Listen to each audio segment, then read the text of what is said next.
Hi friends, ഇന്ന് നമ്മൾ BDV-E3200 എന്ന് പറഞ്ഞ സോണിയുടെ ഒരു ബ്ലൂറേ പ്ലെയർ ഉണ്ട്. 5.1 1000 വാട്ട്സ് ഔട്ട്പുട്ടുള്ള ഒരു ബ്ലൂറേ പ്ലെയർ, അതിൻ്റെ വർക്കാണ്. ഇന്ന് വീഡിയോ ഒന്നും ഇടാത്തതുകൊണ്ട് ആൾക്കാർ വീഡിയോ ഇല്ല എന്ന് ചോദിച്ചുകൊണ്ട് ഞാനൊരു വീഡിയോ ഇടുവാണ്.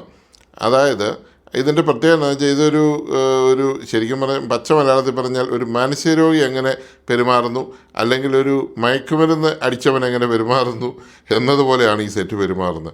ഓണാകും, ഓഫാകും, ഇജക്റ്റ് ആകും, ഡിസ്ക് ഇടും, പിന്നെ ഇജക്റ്റ് ആകും, ചേഞ്ച് ആകും, ഇതൊക്കെയാണ് ചെയ്തുകൊണ്ടിരിക്കുന്നത്. ഇതാണ് അവൻ്റെ പരിപാടി. അപ്പോൾ നമ്മൾ ഓണാക്കി വെച്ച് കഴിഞ്ഞാൽ ഇതെങ്ങനെയൊക്കെയാണ് കാണിക്കുന്നതെന്ന് നമുക്ക് പറയാൻ പറ്റത്തില്ല. അപ്പോൾ ആദ്യം ഇത് അഴിച്ചെടുക്കണമെങ്കിൽ എങ്ങനെയെങ്കിലും ഇന്ന് ഇജക്റ്റാക്കി ആ ഡിസ്കിൻ്റെ ട്രേ എടുത്തിട്ട് അതിൻ്റെ ഫ്രണ്ടിലത്തെ പുറത്ത് വന്നു പെട്ടെന്ന് കറണ്ട് ഊരണം, അല്ലെ അവനകത്ത് കയറിപ്പോവും. സപ്ലൈ നമ്മൾ ഊരിയിട്ടില്ലെങ്കിൽ ഈ സാധനം തിരിച്ച് കയറിപ്പോവും അന്നേരം തന്നെ. അപ്പോൾ അത് നമ്മൾ ആ ലോക്ക് ഒഴിച്ച് മറ്റേ ആ ഫ്രണ്ടിലത്തെ അവൻ്റെ ഒരു കവറുണ്ട്, അറിയാമല്ലോ, നമുക്കെല്ലാം അറിയാം. ഒരു കവർ പോലെ ഇങ്ങനെ പ്ലാസ്റ്റിക് ഒരു സാധനമുണ്ട്. അവനെ നമ്മൾ അഴിച്ചെടുത്തെങ്കിൽ മാത്രമേ ഫ്രണ്ട് കവർ നമുക്ക് ഊരിയെടുക്കാൻ പറ്റത്തുള്ളൂ. ഇജക്റ്റ് ആകാതെ വരുമ്പോൾ നമ്മൾ സാധാരണ ചില സെറ്റിനൊക്കെ അടിയിൽ കൂടെ നമുക്ക് സ്ക്രൂ ഡ്രൈവർ വെച്ച് ഇങ്ങനെ തിരിച്ചും റൊട്ടേറ്റ് ചെയ്തുമൊക്കെ എടുക്കാനൊക്കെ സംവിധാനമുണ്ട്. എല്ലാ സെറ്റിനൊന്നും ഇല്ല, ഇതിനും ഉള്ളതാണ്. പക്ഷേ അതിലും ഈസി നമുക്ക് തുറന്ന് കിട്ടുന്ന സ്ഥിതിക്ക് ഓക്കെയാണ്. ഇജക്റ്റായി. ഇനിയിപ്പോൾ നമുക്ക് ആ സെറ്റ് പതുക്കെ തുറക്കാം. സെറ്റ് ജാവ ഒക്കെ ഉള്ള സെറ്റാണ്. സിനിമയിൽ പറയുന്ന പോലെ Java is very simple but very strong എന്ന് പറഞ്ഞ പോലെ ജാവ ഉള്ള സെറ്റാണ്. ഒപ്റ്റിക്കൽ ഇന്നുണ്ട്, HDMI ഇന്നുണ്ട്, ARC ഉണ്ട്, ലാൻ കണക്ട് ചെയ്യാം, പിന്നെ നമുക്ക് വൈഫൈ വഴി കണക്ട് ചെയ്യാം, പിന്നെ സാധാരണ വീഡിയോ ഔട്ടുണ്ട്, പിന്നെ 5.1 ഔട്ടുണ്ട്, ഒരു സബ് വൂഫർ, ഒരു central speaker, 2 front speaker, 2 rear speaker. അതാണല്ലോ 5.1 ഔട്ട്, നിങ്ങൾക്കറിയാമല്ലോ. അങ്ങനെ 5.1 ഔട്ടുള്ള 1000 വാട്ട്സ് സോണിയുടെ നല്ലൊരു ബ്ലൂറേ പ്ലെയറാണിത്. ബ്ലൂറേ ഡിസ്കും എല്ലാം വർക്കിംഗ് ആണ്, ഫുൾ വർക്കിംഗ് ആണ്. പക്ഷേ അവന് തോന്നണം MDMA അടിച്ച പോലെ. അല്ല, ഇപ്പോൾ MDMA അല്ല, ഇപ്പോൾ അതിലും കൂടിയ സാധനമാണല്ലോ ഇപ്പോൾ വരുന്നത്, ഹൈബ്രിഡ് കഞ്ചാവ്. തായ്ലാൻഡിൽ നിന്ന് വരുന്ന ഹൈബ്രിഡ് കഞ്ചാവ് അടിച്ചതുപോലെയാണ് അവൻ പെരുമാറുന്നത്. ഇന്ന് പിടിച്ചത് കണ്ടില്ലേ, 50 ലക്ഷം രൂപയുടെ ഹൈബ്രിഡ് കഞ്ചാവാണ് പിടിച്ചിരിക്കുന്നത് ഇന്ന് നെടുമ്പാശ്ശേരി എയർപോർട്ടിൽ. ഇത് നമ്മുടെ വിഷയമല്ല, എങ്കിലും നമ്മൾ ഓരോന്ന് കാണുമ്പോൾ അറിയാതെ പറഞ്ഞു പോകുന്ന കേട്ടോ. അപ്പം ഇതാണ് അതിൻ്റെ ഉൾവശം. ഇത് പവർ സപ്ലൈ, അത് ആംപ്ലിഫയർ ബോർഡ്, മറ്റേ സിസ്റ്റം കൺട്രോൾഡ് ബോർഡ്. ആ പുറകെ കറുത്ത കാണുന്നത് അതിൻ്റെ ഫാനാണ്. ഇപ്പുറം ഇരിക്കുന്നത്, നമുക്ക് ലെഫ്റ്റ് സൈഡിൽ ഇരിക്കുന്നത് DVD ഡിസ്ക് ഡ്രൈവാണ്. ഒട്ടും അകത്ത് പൊടി കയറാത്ത രീതിയിൽ ഫുൾ പാക്കായിട്ടുള്ള നല്ലൊരു ബ്ലൂറേ മെക്കാനിസമാണത്. ഇച്ചിരി പാടുണ്ട് റിപ്പയർ ചെയ്യാനെങ്കിലും നല്ല മെക്കാനിസമാണ്. കംപ്ലൈൻറ്റ് റേഷ്യോ കുറവുണ്ട്. പണ്ടൊക്കെ ഇങ്ങനെ അറിയാമല്ലോ, ഡിസ്ക് ഇങ്ങനെ തുറന്നിരുന്നിട്ട് ഡിസ്ക് കറങ്ങുന്നതൊക്കെ നമുക്ക് കാണാവുന്ന രീതിയിലുള്ള മെക്കാനിസമൊക്കെ ആയിരുന്നല്ലോ പണ്ട് ഉണ്ടാക്കിയിരുന്നത്. ഇത് നമുക്ക് മെക്കാനിസം ഒന്നും കാണത്തില്ല, അത് ഫുൾ കവേർഡാണ്. അതാണ് അതിൻ്റെ സെറ്റ്. ഇത് മറ്റേ നേരത്തെ ഡയമണ്ട് കട്ടിലുള്ള സെറ്റാണ്. അതുകൊണ്ട് അതിൻ്റെ ലോക്ക് സിസ്റ്റമാണ് മൊത്തം ഫ്രണ്ടെല്ലാം അഴിച്ചെടുക്കാൻ. അതൊരു ഇച്ചിരി പെടാപ്പാട് പെടും. അതിൻ്റെ പൊടിയെല്ലാം തൂത്ത് എല്ലാ ലോക്കും കൃത്യമായിട്ട് നമ്മൾ അഴിച്ചെടുത്തിട്ട് പിന്നെ ഇതിൻ്റെ എടുത്തെങ്കിൽ മാത്രമേ ഈ സാധനം ഒന്നിച്ചാണെങ്കിൽ മാത്രമേ നമുക്ക് ഊരിയെടുക്കാൻ പറ്റത്തുള്ളൂ. ലോക്ക് ഒടിയാത്ത രീതിയിൽ ഓരോന്നോരോന്നായിട്ട് എടുത്ത് ഇച്ചിരി മെനക്കേട് ഉണ്ട് പരിപാടി.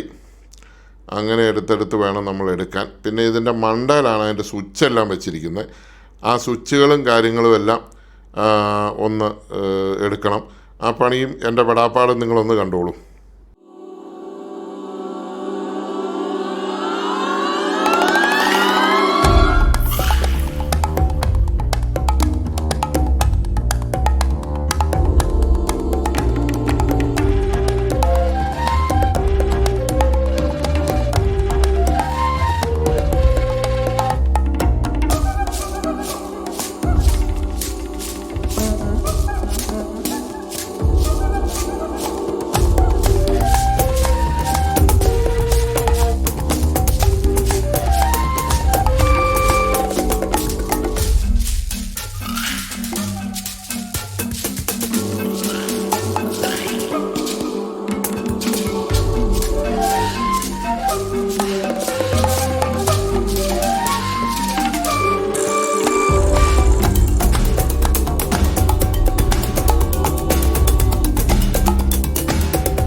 അങ്ങനെ അവനെ ഊരിയെടുത്ത് ഇതിൻ്റെ ഫ്രണ്ടിലത്തെ എൻ്റെ ഒരു സംശയം പറയുവാണേ. എൻ്റെ ഒരു സംശയം എന്ന് പറഞ്ഞാൽ ഇതിന് കുറേ സ്വിച്ചുകളൊക്കെ ഉണ്ട്. നോർമലായിട്ടുള്ള സ്വിച്ചുകളാണ്.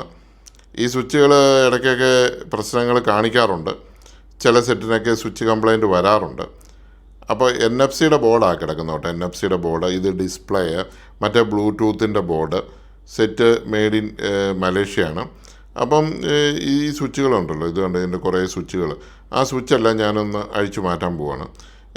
എൻ്റെ ഒരു സംശയം, ചില കേസിൽ ഈ സ്വിച്ച് പോയതാണെങ്കിൽ ഇനി സ്വിച്ച് തന്നെ ഇരുന്ന് സ്വിച്ച് ആകുന്നതാണോ ഇങ്ങനെ ഓരോന്ന് പോകുന്നതെന്ന് എനിക്കൊരു ഡൗട്ട്. ആയിരിക്കണമെന്നില്ല, 50% ആയിരിക്കാം. അല്ലെങ്കിൽ പിന്നെ ആ ബോർഡിൽ എന്തെങ്കിലും ട്രാൻസിസ്റ്ററോ റെസിസ്റ്റൻസോ എന്തെങ്കിലുമൊക്കെ പ്രശ്നമുണ്ടെങ്കിലും ഇതേ വിഷയമുണ്ടാകാം. ഇതിപ്പോൾ എന്നാണെങ്കിലും സെറ്റ് ഒട്ടും വർക്ക് ചെയ്യത്തില്ല. ഞാൻ ഈ സ്വിച്ച് മുഴുവൻ ആദ്യം അങ്ങ് അഴിച്ചു വെക്കാൻ പോവാം. സ്വിച്ച് ഇടുന്നില്ല, ഞാൻ സ്വിച്ച് ഇടുന്നില്ല. സ്വിച്ചുകൾ കംപ്ലീറ്റ് ഞാൻ അഴിച്ചു വെച്ചിട്ട് ഈ റിമോട്ട് വെച്ച് ഞാനൊരു ഡിസ്ക് ഇട്ട് ഈ സെറ്റ് ഒന്ന് പ്ലേ ചെയ്യിച്ച് പാടുമെന്ന് നോക്കാൻ പോവാണ്. പാടുമെന്നുണ്ടെങ്കിൽ പിന്നെ സ്വിച്ച് ഇട്ടാൽ മതിയല്ലോ. അപ്പം സ്വിച്ചിൻ്റെ ആണെന്ന് തന്നെ വിചാരിക്കുന്നു. 100% ഉറപ്പൊന്നുമില്ല, എന്നാലും നമ്മളൊന്ന് ട്രൈ ചെയ്യുകയാണ്. ഫ്രണ്ടിലത്തെ ബോർഡ് സെപ്പറേറ്റ് നമ്മൾ എടുത്തു. അതിൻ്റെ USB ആയിട്ടുള്ള കണക്ഷൻ നമ്മൾ റിലീസ് ചെയ്തു. പിന്നെ ബോർഡ് ഫുള്ളായിട്ട് നമ്മൾ ഊരിയെടുത്ത് കഴിഞ്ഞതിന് ശേഷം ഓരോന്നായിട്ട് സ്വിച്ച് നമുക്ക് അഴിച്ചെടുത്തതിന് ശേഷം ഇത് കണ്ടോ, അത് ആ ബ്ലൂടൂത്തിൻ്റെ ബോർഡാണ്, അത് അതിലോട്ട് കണക്ട് ചെയ്യുക. അപ്പോൾ ഇത് USB-യുടെ ഇപ്പോൾ നമ്മൾ അഴിക്കുന്നത്. USB-യുടെ അഴിച്ചതിന് ശേഷം നമുക്ക് ആ ബോർഡ് റിലീസായിട്ട് കിട്ടും. ഈ സ്ട്രിപ്പുകൾ കഴിവതും നമുക്ക് വർക്ക് ചെയ്യാൻ പറ്റുമെങ്കിൽ ഊരാതിരിക്കുകയാണ് നല്ലത്. കാരണം വർഷങ്ങളായിട്ടുള്ള സെറ്റായതുകൊണ്ട് ഈ സ്ട്രിപ്പുകൾ കംപ്ലീറ്റ് ഈ പൊടിഞ്ഞിരിക്കും. നമ്മളത് ഊരിയാൽ അത് ചിലപ്പോൾ അത് പൊളിഞ്ഞിഞ്ഞ് പോലും. അതൊരു ബ്ലൂ സ്ട്രിപ്പുണ്ട് അതിൻ്റെ ബാക്കിൽ ടൈറ്റ് ചെയ്യാൻ. അതേന്ന് പശ വിട്ടു പോയിട്ട് ഇത് ചിലപ്പോൾ ഫ്രീ ആവും. അപ്പോൾ നമ്മൾ സ്വിച്ചെല്ലാം ഊരി കളഞ്ഞാൽ അവിടെ ഒറ്റ സ്വിച്ചില്ല. ഇനി നമ്മളിതൊന്ന് പ്ലേ ചെയ്ത് നോക്കാൻ പോവാണ്.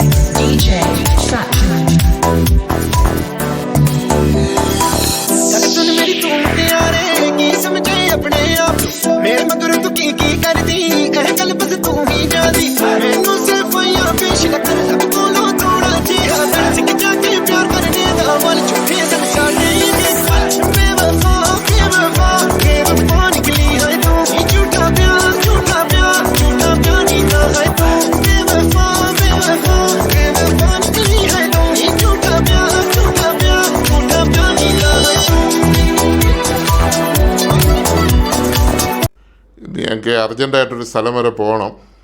അതുകൊണ്ട് ഒരു ഇച്ചിരി നേരത്തെ പോവുകയാണ്. അപ്പോൾ അതുകൊണ്ട് ഇത് നിർത്തിയത് നമ്മൾ തൽക്കാലം നിർത്തുകയാണ്. നാളെ ബാക്കി കൂടുതൽ ചെക്ക് ചെയ്തതിന് ശേഷം ബാക്കി കാര്യങ്ങൾ പറയാം. ഓഡിയോ ഇപ്പോൾ വരുന്നത് നിങ്ങൾക്ക് കേൾക്കാമല്ലോ.